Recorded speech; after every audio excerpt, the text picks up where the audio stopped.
Olá, bom dia, mais um Café com o Presidente no ar, aquele nosso bate-papo semanal com o presidente da Câmara Municipal de Campinas, o vereador Luiz Rossini. Bom dia, presidente. Bom dia, Mirna. Presidente, a gente começa falando sobre economia, que inclusive é um assunto que permeia aí o mundo, e a Câmara tem feito seu papel com uma economia de 4 milhões de reais nos primeiros 7 meses de 2025. Conta para nós como foi possível essa economia.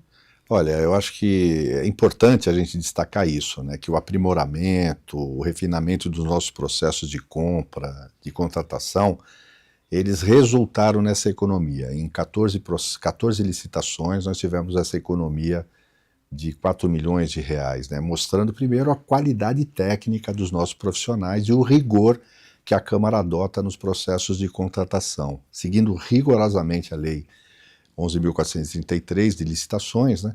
Mas é uma demonstração de que a gente procura utilizar os recursos com muita eficiência, responsabilidade, sempre buscando o princípio da economicidade, né? Então eu quero externar aqui os agradecimentos à nossa equipe técnica, o pessoal, né, da diretoria de compras e licitações, por essa conquista. E a gente tem sido referência, até mencionado nos órgãos de controle para outras câmaras, por causa dessa estrutura eficiente que a gente tem. Quando a gente fala, inclusive já conversamos aqui no Café com o Presidente, quando foi colocado aquele modelo do pregão eletrônico, isso trouxe também muita otimização nesse processo todo que gera economia, inclusive. Sim, né? Sim, eu acho, com a mudança da lei, a Câmara de Campinas, inclusive, foi uma das primeiras a aplicar na integralidade a nova lei, antes mesmo do prazo final determinado por essa lei, né? E assim, a modalidade do pregão eletrônico facilita, agiliza, dá transparência e também pode alcançar resultados de economia como esse. A gente lembra que essa economia é de dinheiro público. E na última sexta-feira, inclusive, a Câmara fez uma doação à Prefeitura de 2 milhões de reais. Eu queria que o senhor explicasse primeiro para quem está em casa, presidente, como que funciona isso, por que a doação, o que é esse dinheiro, por que a gente, de certa forma, fala, ó, Prefeitura, nós não usamos, a Câmara não usou, você pode usar nas áreas que forem prioridade. Como funciona isso? Não, primeiro que a Câmara tem um orçamento que é seu, né, determinado pela Constituição. Todas as câmaras, de acordo com o tamanho da população, têm um percentual da receita do município que é próprio da Câmara, que ela deve ser utilizado para funcionamento da Câmara, melhorar suas estruturas, aprimorar processo. A gente tem feito isso, né, utilizado esse recurso de uma forma importante para qualificar cada vez mais a Câmara e dar condição para os vereadores exercerem seus mandatos, né? Todo esse recurso é aplicado para atender o papel e a missão da Câmara. Obviamente que essa economia, ela determina uma sobra, né? Sim. Então, pela legislação, inclusive, tudo que sobrar do orçamento, ele tem que ser doado para a Prefeitura. E o próprio Tribunal de Contas recomenda que essas doações sejam feitas assim, que você não precisa esperar o final do ano como era feito atualmente, né? Porque como antigamente, perdão. Porque esse recurso público na Prefeitura certamente vai ser utilizado para atender emergências e necessidades da Prefeitura agora. Então esse é o funcionamento. Como houve essa sobra, a gente fez essa doação para a Prefeitura e isso certamente vai atender as prioridades da população de Campinas, né? Porque a Prefeitura Esse é o primeiro repasse de 2025? Não, já é o segundo repasse que nós fizemos esse ano. Entendi. E qual que é a importância quando a gente pensa que essa economia sempre ela volta para o cidadão, como o senhor falou. Primeiramente, atende às demandas para que a Câmara possa cumprir a sua função, mas tendo a economia, cofre público da Prefeitura, que também vai ter esse investimento de volta. Por se tratar de um recurso público, né, ele deve servir à necessidade da população. Seja aplicado na Câmara ou na Prefeitura, a finalidade sempre é aprimorar as políticas públicas que beneficiem os moradores de Campinas. Presidente, a gente ainda está um pouco frio, a gente está em uma expectativa de veranico e tudo mais, mas a gente teve dias bem frios recentemente. E a campanha do Agasalho em Campinas, inclusive, foi aí estendida até o dia 10 de agosto. a Câmara participou ativamente e nós tivemos aí mais uma vez o papel do Legislativo também fazendo esse serviço à comunidade. Claro, a Câmara tem participado, apoiado e através da TV Câmara, inclusive, divulgado essas campanhas, né, como a do agasalho, que é feita pelo Executivo. Né, e nós tivemos uma adesão, como sempre tem, tanto dos vereadores, dos servidores da casa e da população, já que a Câmara também foi um ponto de coleta, né, para receber essas doações. Então, eu quero agradecer a todas as pessoas, sejam da Câmara ou, né, da cidade aqui, que sensibilizadas, né, fizeram a sua doação, sabendo que esse agasalho, esse cobertor, essa roupa, é direcionado para as pessoas que estão em situação de vulnerabilidade. A Prefeitura, através da Secretaria de Assistência à Cidadania, tem um critério, inclusive, porque ela utiliza de entidades, né, sociais para fazer essa distribuição. Esses dias frios, essas noites e madrugadas que foram muito frias, né, certamente minimizou, né, o impacto para quem está em situação de rua, ou mesmo morando ainda em situação na periferia, pudesse suportar esse inverno, que é rigoroso. Uma forma de você aquecer o inverno é a doação, né? É o amor, é esse espírito de fraternidade, solidariedade.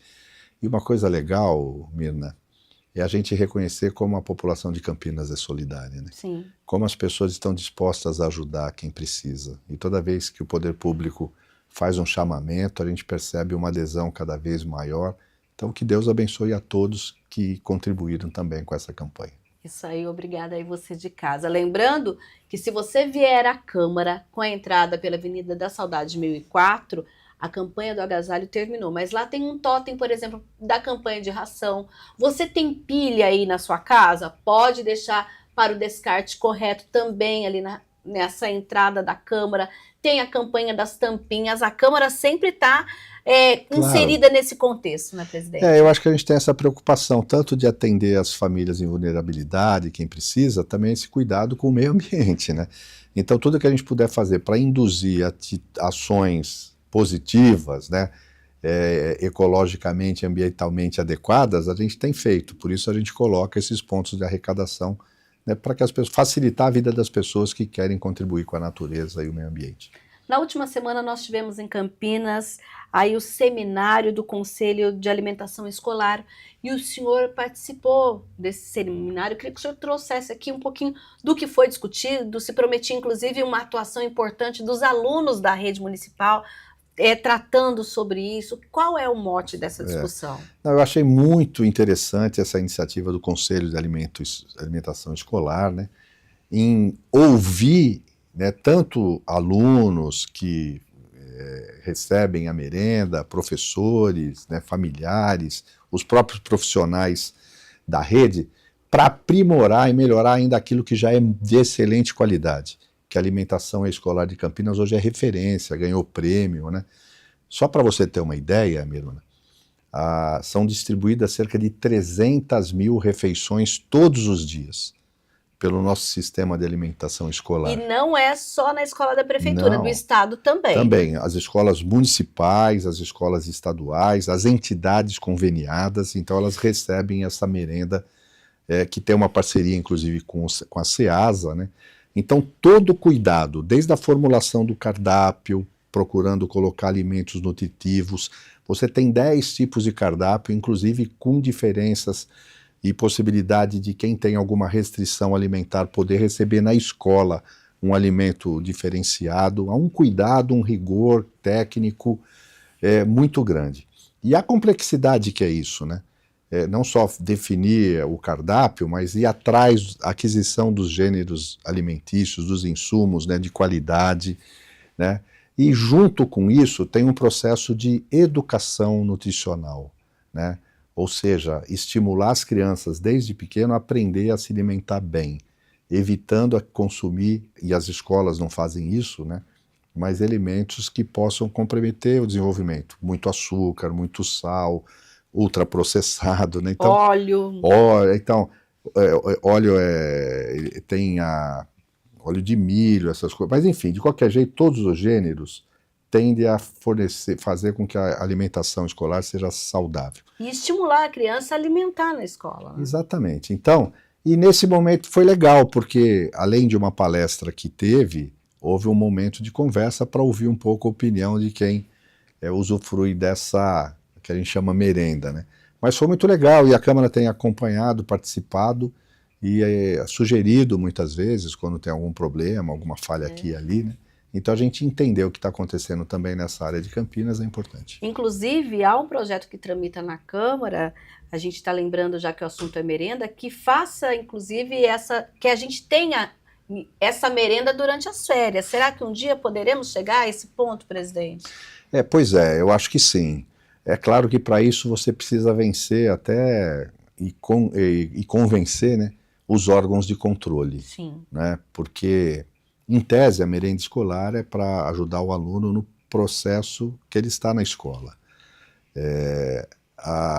Quando você vai para as férias, você interrompe férias, por exemplo. Sim. Né, porque você vai ter que ter pessoas lá para confeccionar o alimento. Tem que ter uma logística Tem que ter uma logística. As crianças têm que ir para lá, né? Então há uma mudança no dia a dia, na rotina, muito grande. E há restrições hoje de natureza legal para isso. Tá. Mas é claro hoje, sabendo que às vezes, em muitas situações, a merenda escolar é a única alternativa de alimentação de muitas crianças, a gente tem que pensar assim, como segurança alimentar, encontrar alternativas para garantir que esse alimento chegue também no período de férias para esses alunos. É isso, vamos caminhando, né? É claro.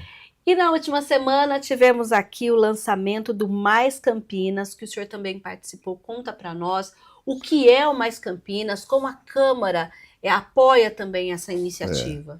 O Mais Campinas é uma iniciativa de uma entidade que chama Avança Campinas, que já reúne várias entidades de vários setores da cidade, setor imobiliário, empresarial, comercial, de serviços. E a proposta é trazer para Campinas um modelo de gestão participativa, colaborativa, né, onde a sociedade possa contribuir com ideias e propostas para o desenvolvimento da cidade. Eu acho que uma coisa interessante é assim, planejar uma cidade é uma tarefa complexa e ela tem que ser permanente. Muitos dos problemas que Campinas e as cidades do mundo inteiro enfrentam hoje, às vezes é a ausência de planejamento do passado, ou má execução de um planejamento. O dia a dia da prefeitura é muito intenso, né? Então os setores da prefeitura estão todos quase que focados em resolver problemas do dia a dia, né? Correr atrás de soluções e tal, que traz a consequência de falta de planejamento. E às vezes falta uma cultura até de, deixa eu ficar fora e olhar a longo prazo. Então essa é a proposta do Mais Campinas, como se fosse criar um conselho de desenvolvimento da sociedade para contribuir com a política pública. Eu acho que a iniciativa é louvável. É claro que para isso acontecer a gente tem que assim romper alguns paradigmas. Nós já temos na prefeitura 34 conselhos municipais. Em tese, os conselhos deveriam também cumprir esse papel. Só que o conselho fica discutindo também o dia a dia, né? Então pensar para frente lá daqui 10, 15, 20 anos não é uma tarefa tão simples. Então nós estivemos juntos, o executivo esteve junto, eu acho que a gente tem que aplaudir a iniciativa das entidades que vão compor essa associação Mais Campinas, certamente virão novidades para ajudar no processo de desenvolvimento da nossa cidade. Falando em estar junto, na última sexta-feira o senhor participou, inclusive, do lançamento de um MBA em Comércio Exterior do CIESP e da Mackenzie. Fala um pouquinho essa novidade que chega a Campinas. Nossa, eu achei legal essa parceria, né? O CIESP, o Centro das Indústrias do Estado de São Paulo, a diretoria regional, numa interlocução com a Mackenzie, levou para a Mackenzie primeiro a necessidade que tem as empresas que trabalham com importação, exportação, ou importam ou exportam produtos, de ter mão de obra qualificada para atuar nesse segmento. Então eles formularam junto com a Mackenzie uma proposta de um curso de MBA focado nisso, em comércio exterior, em comércio global. E uma coisa muito legal, quem vai dar aula são os profissionais do CIESP. Então são profissionais, são os melhores quadros do CIESP, né, que estão ali no dia a dia, que fazem os processos de importação, exportação, desembaraço alfandegário, etc., que vão compor o corpo, junto com alguns professores da Mackenzie, obviamente, para fornecer esse MBA. Primeiro, legal isso, que isso vai atender uma necessidade do mercado, a universidade inova ao fazer algo que já tem essa finalidade, os estudantes que vão fazer esse MBA praticamente têm emprego garantido, né, porque o mercado está demandando isso, e isso pode servir como um fator de indutor do investimento para a cidade. As empresas que buscam um local para se instalar ou para investir, quer saber como é que é a questão da infraestrutura, logística, e Campinas tem isso de excelência, aeroporto, as rodovias, mas também se preocupa em ter mão de obra qualificada, né? Então, isso vai ajudar muito no processo, né, do desenvolvimento econômico da nossa cidade. Por isso eu quero externar aqui o nosso reconhecimento e parabéns ao CIESP e à Universidade Presbiteriana Mackenzie por essa iniciativa que é mais uma coisa boa para a nossa cidade. Presidente, infelizmente o nosso tempo acabou, o café fica por aqui, até a próxima semana, hein? Até.